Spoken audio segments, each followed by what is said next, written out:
get off here in a couple miles, go east towards Warsaw, Indiana.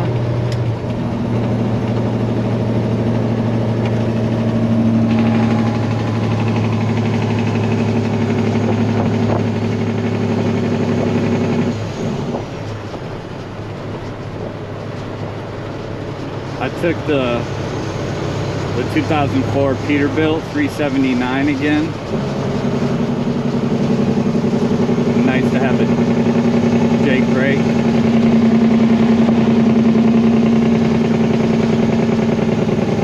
Frickin' freezing.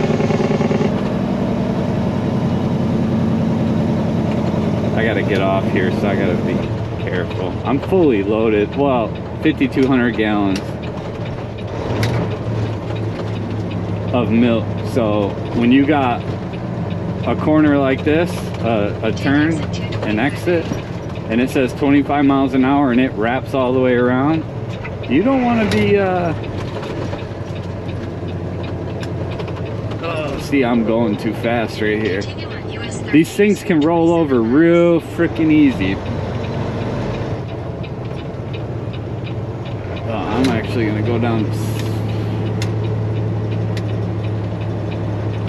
lower gear and just kind of creep her around, man, because I don't care. I'd rather be safe than sorry.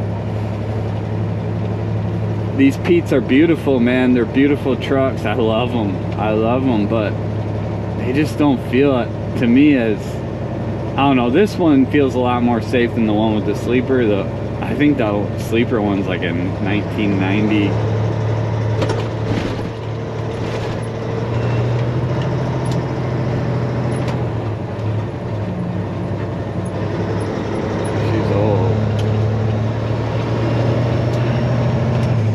Okay, back to my story.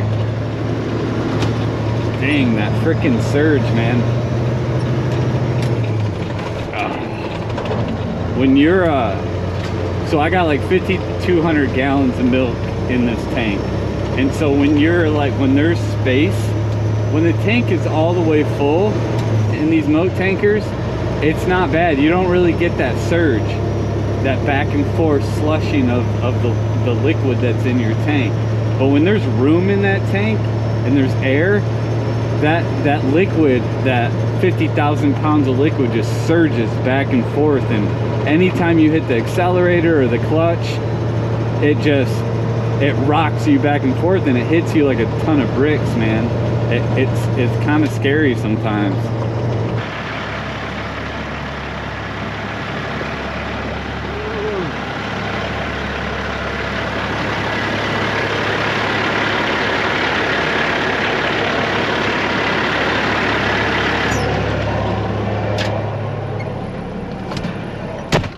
They told us to go into Bay 2, so we'll be here about an hour. Alright, so it's about an hour later. They're all done with me. They unloaded the milk and then cleaned my tank out. Now we got to get back on this scale.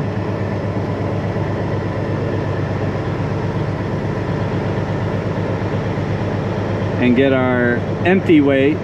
And then he'll come bring us out a scale ticket for the inbound and the outbound.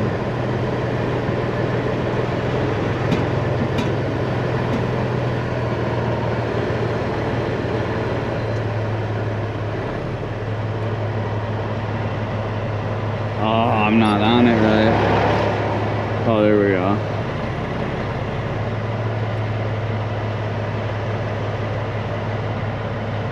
For a second there it said 79,000, and now it says 29.9. So we weigh about 30,000 after it being unloaded, and we weighed like what, 75 when we came in.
So I just stopped at this truck stop here on Indiana 15, just south of Goshen, and my exhaust sounded like I heard a rattling.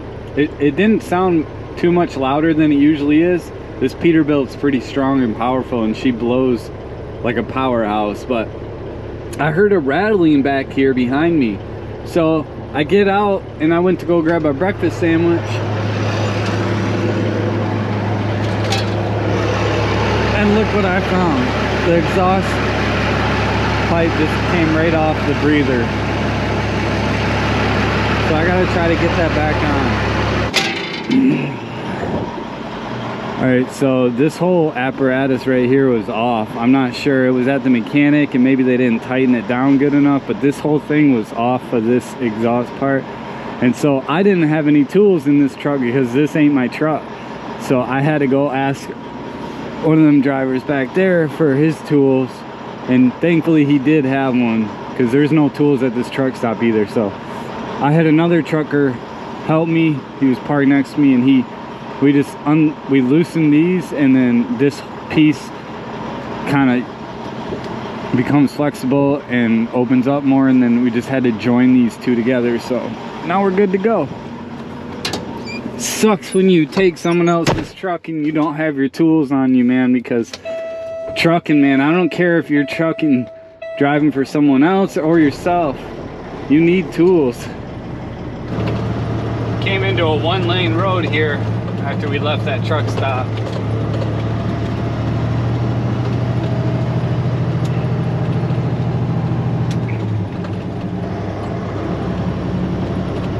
Man, I tell you what though, being at that truck stop, it's like a little mom and pop truck stop. Just, it makes you really appreciate and enjoy trucking. Almost like, cause that was an old timer that helped me out. I mean, there was a guy behind me because I couldn't find a socket wrench, or there's no tools in this truck. I looked everywhere. It's not my truck. So, you know, I had to find a crescent wrench or some kind of socket. It was 5/8 that I needed to tighten up that exhaust pipe.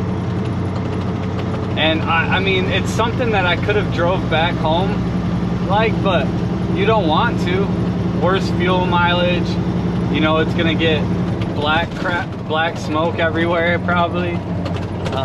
So I really wanted to get it fixed, and you know, who knows, it could damage other parts. It was going ding ding ding ding ding ding, and it could have, more of it could have fallen off along my trip back home. So I'm glad I was able to meet that trucker that was parked next to me. He had a big old sleeper Peterbilt 379, just a big old beast, and he was hauling a grain truck, I believe.